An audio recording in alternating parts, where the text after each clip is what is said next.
Continuação da leitura do livro O Pequeno Príncipe, capítulo 3. E o Pequeno Príncipe deu uma bela risada, o que me irritou profundamente. Gosto que levem a sério as minhas desgraças.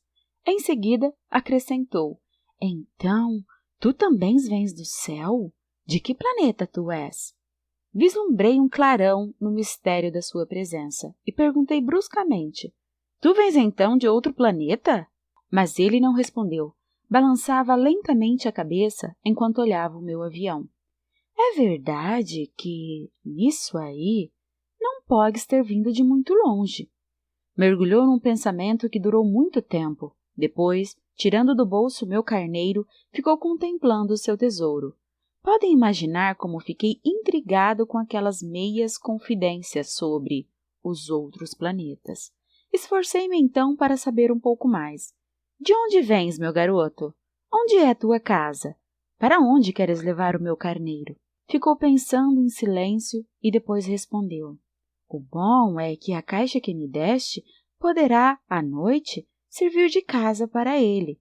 Sem dúvida, e se tu fores um bom garoto, te darei também uma corda para amarrá-lo durante o dia e uma estaca. A proposta pareceu chocar o pequeno príncipe. Amarrar? Que ideia estranha!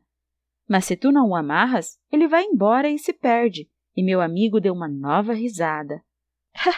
Mas aonde queres que ele vá? Para qualquer lugar, sempre para frente. Então o pequeno príncipe disse muito sério: Não faz mal, é tão pequeno onde moro. E com um pouco de melancolia acrescentou: Quando andamos sempre para frente, não podemos ir longe. Capítulo 4. Eu aprender assim uma segunda coisa muito importante. O seu planeta de origem era um pouco maior que uma casa. Não era uma surpresa para mim. Sabia que além dos grandes planetas, Terra, Júpiter, Marte ou Vênus, aos quais se deram nome, há centenas e centenas de outros, por vezes tão pequenos que mal se veem no telescópio. Quando o astrônomo descobre um deles, dá-lhe por nome um número. Chama-o, por exemplo, asteroide 325. Tenho sérias razões para supor que o planeta de onde vinha o Pequeno Príncipe era o asteroide B612. Esse asteroide só foi visto uma vez ao telescópio em 1909 por um astrônomo turco. Ele fizera na época uma grande demonstração da sua descoberta num congresso internacional de astronomia, mas ninguém lhe dera crédito por suas roupas típicas. As pessoas grandes são assim. Felizmente, para a reputação do asteroide B612, um ditador turco obrigou o seu povo, sob pena de morte, a vestir-se à moda europeia. O astrônomo repetiu sua demonstração em 1920 numa elegante casaca. Então, dessa vez, todo mundo acreditou. Se lhes dou esses detalhes sobre o asteroide B612 e lhes confio o seu número, é por causa das pessoas grandes. As pessoas grandes adoram os números. Quando lhes falamos de um novo amigo, elas jamais se interessam pelo essencial. Não perguntam nunca qual é o som da sua voz, quais os brinquedos que prefere. Será que coleciona borboletas? Mas perguntam: qual a sua idade? Quantos irmãos eles têm? Quanto pesa? Quanto ganha o seu pai? Somente então é que elas acreditam conhecê-lo. Se dizemos às pessoas grandes: vi uma bela casa de tijolos cor-de-rosa, com gerânios na janela e pombas no telhado. Elas não conseguem imaginar essa casa. É preciso dizer-lhe: vi uma casa de 600 mil reais. Então elas exclamam: que beleza! Assim, se lhes dissermos: a prova de que o Pequeno Príncipe existia é que ele era encantador, que ele ria e que ele queria um carneiro. Quando alguém quer um carneiro, é porque existe. Elas encolherão os ombros e nos chamarão de crianças. Mas se dissermos: o planeta de onde vinha é o asteroide B612, elas ficarão inteiramente convencidas e não incomodarão com perguntas. Elas são assim mesmo. É preciso não lhes querer mal por isso. As crianças devem ser muito tolerantes com as pessoas grandes. Mas é claro que para nós, que compreendemos a vida, os números não são muito importantes. Gostaria de ter começado essa história como nos contos de fada. Teria gostado de dizer: era uma vez um pequeno príncipe que habitava um planeta pouco maior que ele e que tinha necessidade de um amigo. Para aqueles que compreendem a vida, isso pareceria, sem dúvida, muito mais verdadeiro. Porque não gosto que leiam meu livro superficialmente. Eu me sinto tão triste ao contar essas lembranças.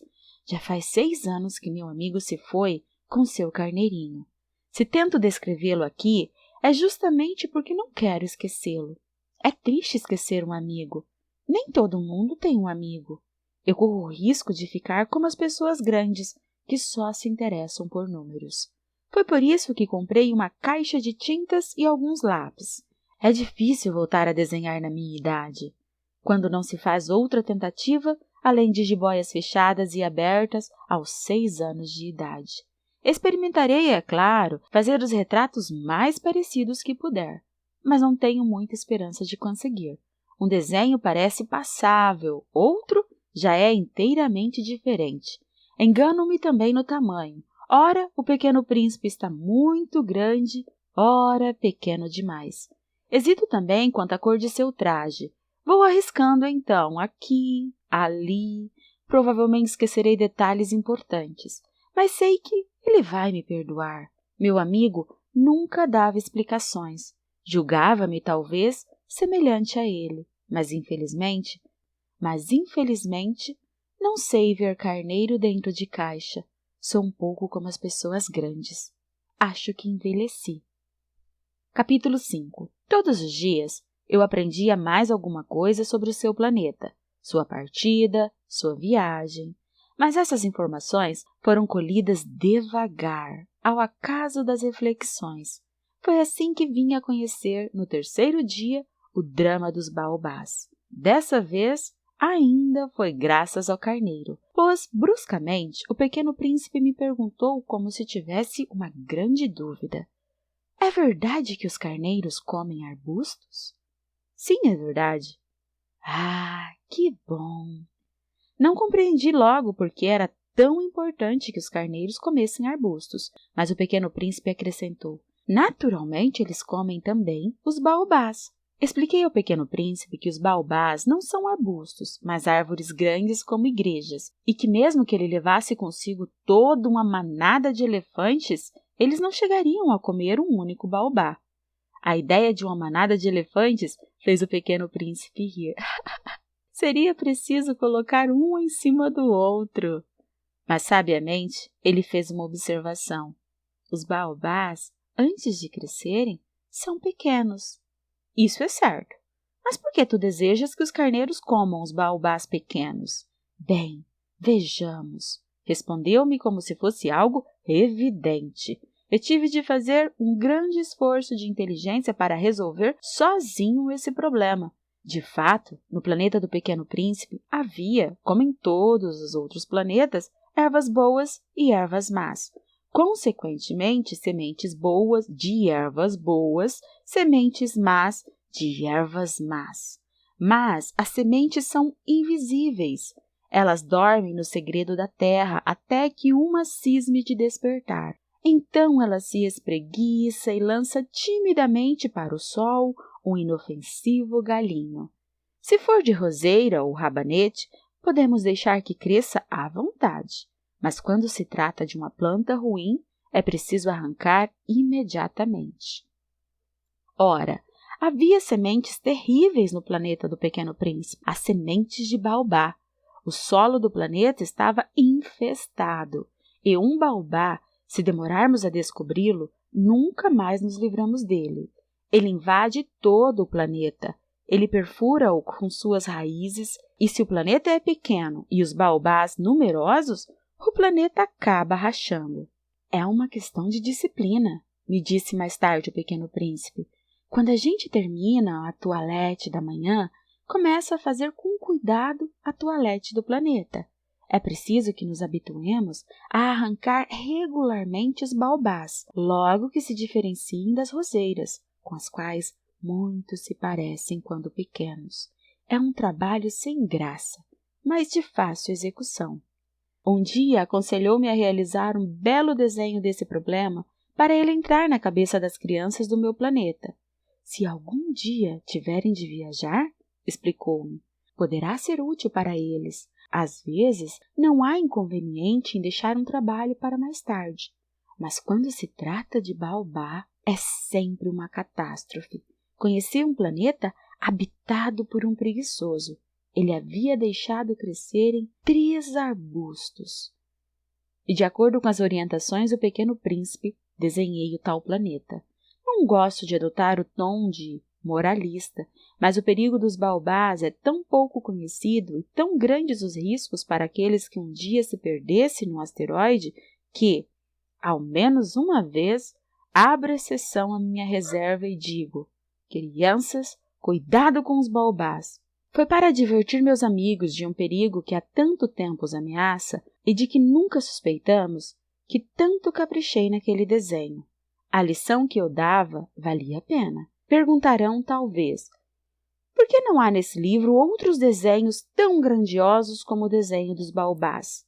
A resposta é simples. Tentei, mas não consegui. Quando desenhei os baobás, estava inteiramente possuído pelo sentimento de urgência.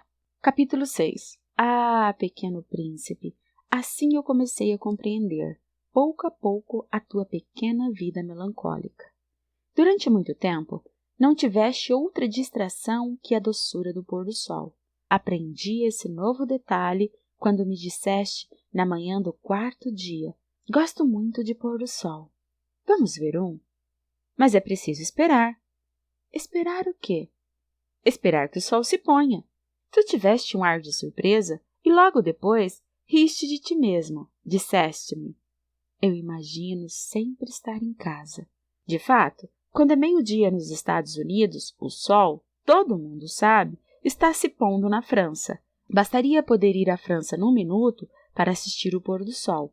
Infelizmente, a França é longe demais, mas no teu pequeno planeta bastava apenas recuar um pouco a cadeira e contemplavas o crepúsculo todas as vezes que desejavas.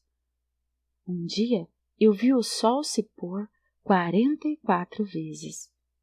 E um pouco mais tarde acrescentaste: quando estamos muito tristes, gostamos de olhar o pôr do sol. Estavas tão triste assim no dia dos 44? Mas o Pequeno Príncipe não respondeu. Capítulo 7. No 5º dia, sempre graças ao carneiro, um segredo da vida do Pequeno Príncipe me foi revelado. Perguntou-me sem preâmbulos, como se fora o fruto de um problema muito tempo meditado em silêncio. Um carneiro, se come um arbusto, come também as flores? Um carneiro come tudo o que encontra, mesmo as flores que tenham espinhos? Sim, mesmo as flores que tenham espinhos. Então, para que servem os espinhos? Eu não sabia. Estava muito ocupado naquele instante tentando desatarrachar do motor um parafuso muito apertado. Estava muito preocupado porque a minha pane começava a parecer muito grave e o que eu tinha de água para beber me fazia pensar o pior. Para que servem os espinhos? O Pequeno Príncipe jamais renunciava a uma pergunta depois que a tivesse feito. Mas eu estava irritado com o parafuso e respondi: qualquer coisa. Espinho não serve para nada. São pura maldade das flores. Oh! Mas após um silêncio, ele me disse com uma espécie de rancor: não acredito. As flores são fracas. Elas são ingênuas. Defendem-se como podem. Elas se julgam terríveis com seus espinhos. Não respondi. Naquele instante eu pensava: se esse parafuso ainda resistir, vou soltá-lo com um martelo. O Pequeno Príncipe perturbou de novo minhas reflexões. E tu pensas então que as flores... Ora, eu não penso nada. Eu respondi qualquer coisa, eu só me ocupo com coisas sérias. Ele olhou-me assombrado. Coisas sérias? Ele me via de martelo na mão, dedos sujos de graxa, curvado sobre um objeto que lhe parecia ser muito feio. Tu fala como as pessoas grandes. Senti um pouco de vergonha, mas ele acrescentou implacável: tu confunde todas as coisas, misturas tudo. Ele estava realmente muito irritado. Sacudia ao vento seus cabelos dourados. Eu conheço um planeta onde há um senhor vermelho, quase roxo. Nunca cheirou uma flor. Nunca olhou uma estrela. Nunca amou ninguém. Nunca fez outra coisa senão contas de somar. E o dia todo repete como tu. Eu sou um homem sério. Eu sou um homem sério. E isso o faz inchar-se de orgulho. Mas ele não é um homem. É um cogumelo. Um o quê? Um cogumelo. O pequeno príncipe estava agora pálido de cólera. Há milhões de anos que as flores fabricam espinhos. Há milhões de anos que os carneiros comem as flores. E não será sério procurar compreender por que elas perdem tanto tempo fabricando espinhos que não servem para nada? Não terá importância a guerra dos carneiros e das flores? Não será mais importante que as contas de somar do tal Senhor Vermelho? E se eu conheço uma flor única no mundo e que não existe em lugar algum, só existe no meu planeta, e que um dia um pequeno carneiro pode destruir num só golpe, sem perceber que faz isso, sem perceber o que faz, isso não tem importância? Ele corou. Em seguida continuou. Se alguém ama uma flor da qual só existe um exemplar em milhões e milhões de estrelas, isso basta para fazê-lo feliz quando a contempla. Ele pensa, minha flor está lá, em algum lugar. Mas se o carneiro come a flor, é para ele como se, repentinamente, todas as estrelas se apagassem. E isso não tem importância? Não pôde dizer mais nada. Pôs-se bruscamente a soluçar. A noite caíra. Larguei as ferramentas.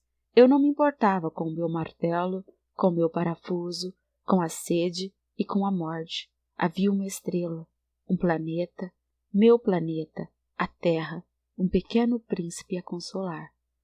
Tomei-o nos braços, embalei-o e lhe dizia: a flor que tu amas não está em perigo.